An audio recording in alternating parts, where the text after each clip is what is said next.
All right, guys, it is another small YouTuber income report as we look at the money that I earned in July that I just got paid for today. And this time I decided not only am I going to show you what YouTube pays me through AdSense, but you guys know I talk about diversifying your income and it's so important. You're going to see why in this video because I'm going to break down where I earned all of my money this month that I got paid out over the weekend so you can see how many streams of revenue that I have, what streams bring in what money, and I'm also going to be showing you my expenses so you know as a small YouTuber how much it actually costs me to run my channel because it's going to be shocking, it's going to be eye-opening. This way you know what to prepare for, you know what to pay for, you know what to skip out on, and you know which revenue gets you the most money. Thanks for helping us build this community. I really appreciate it. Today's shout out winner goes to this channel right here. I'll go ahead and leave their information in the description box below. And if you would like a shout out on our next video, make sure to take a picture of you watching this one and tag us over on Instagram in your stories, or you can leave a comment down below. All right, so let's get to the juicy stuff first, which is probably why most of you are here. You want to see how much YouTube pays small YouTubers through AdSense.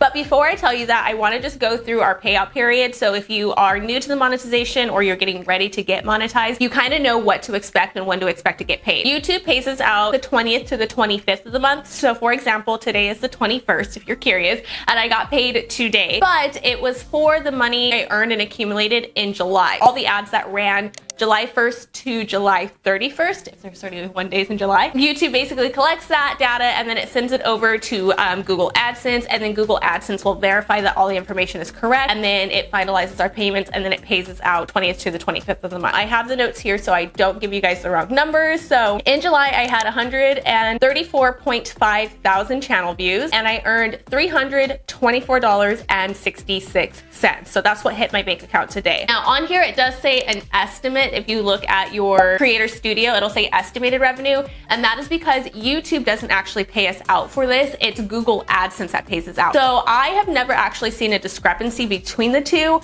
I know some people have stated they've seen like a couple of cents off to a couple of dollars off. So it's always a good habit to check between your Google AdSense and your Creator Studio and see if there is a discrepancy, because if it's like really far off, you definitely want to see if there's like an issue and what the issue is and try to get it fixed. All right, so before I share my other revenue streams and my other income that I earned this month, I want to go back and compare my months to June, because I felt like I got a bit of a raise. I don't even know if this happens, but I felt like I got a raise as a smaller YouTuber. So I technically, when I showed you my last income report for last month, I wasn't actually at 20,000 subscribers at the end of June. I was at like 19.8 thousand. So in June, I brought in 145.1 thousand views and I made $334.48. So that was the money that I saw in July, which means I had about 10.6 thousand more views in June, and I only made $982 more than I did in July with making less views in July. And one thing I really noticed while I was doing my July videos and I was uploading, I wasn't uploading as often, but I was noticing that my income per video was a lot higher than my average.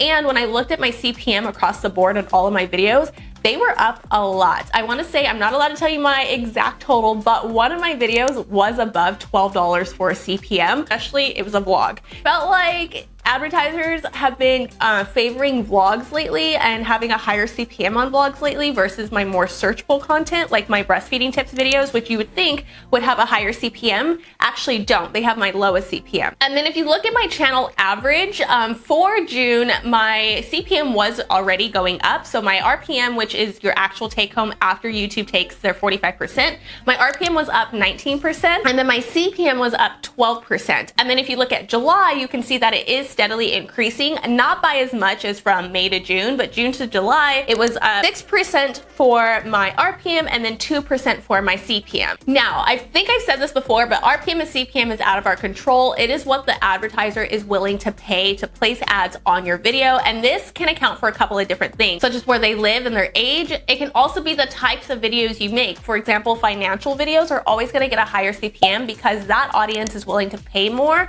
versus someone who does gaming, which usually will have a lower CPM. All right, now that we got AdSense out of the way, we kind of broke down the CPM and RPM, let's talk about my other revenue streams that I have. Okay, so since I launched this channel in June, I thought I would be able to handle both channels without any hiccups, and I can't. It's a lot of work trying to get 2 videos up on each channel every week. That's 4 videos a week for me. I'm also running a home-based business. I have 2 kids. I can't do it. So I decided for me to take a step back from doing all other affiliates, sponsorships and things like that on my main channel, and I just started picking those back up this month. So if you've ever taken a break, it takes a while to get back into the groove of things, and things like sponsorships and affiliate links, it takes a while to get paid out. So I don't actually count the payment until it hits my bank account. So it doesn't matter if I landed the brand deal August 1st, if they don't pay me until October, that's a part of October's payment. And depending on who you work with, can have anywhere from a 24-hour payout period to like a 90-day payout period. So it's really important that you read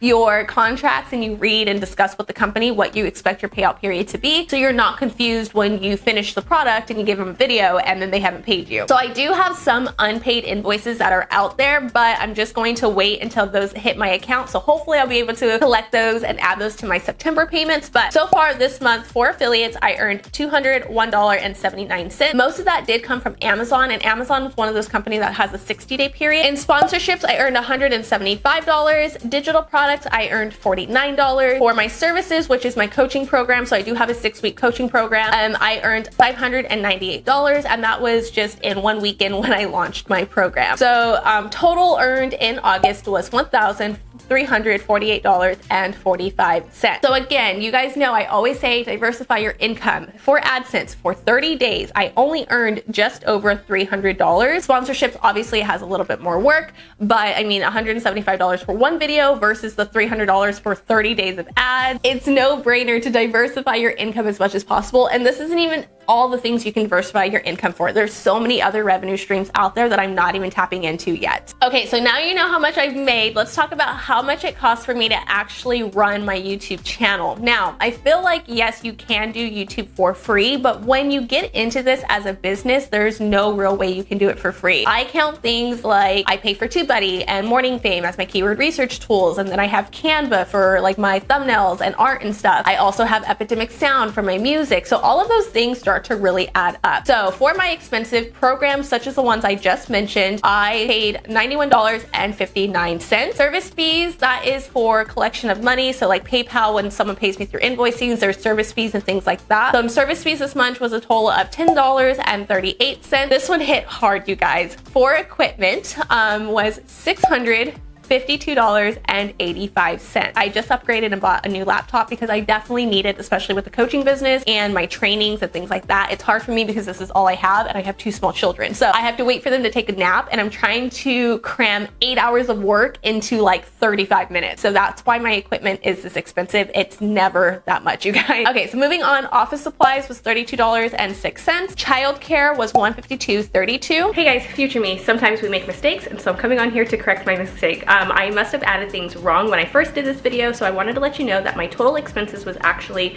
$939.20, which means my actual take home from my income minus my expenses was $410.25. I don't know what happened in the video, but again, we're not perfect, so I just wanted to correct that so you guys know my actual take home for this month. But if you guys enjoyed this video, make sure you give it a thumbs up and let me know in the comments below what you would like to see in my next income report, what information you want me to tap on, or any tips. And for more simple strategies to grow on YouTube, you can go ahead and check out this video here. I'll also have it linked in the pinned comments below. Now get out there, make some content, and let's grow together. So I actually paid $1,269.53 for expenses this month, which if you take that from what I earned of the $1,348, I actually made in the month of August $78.92.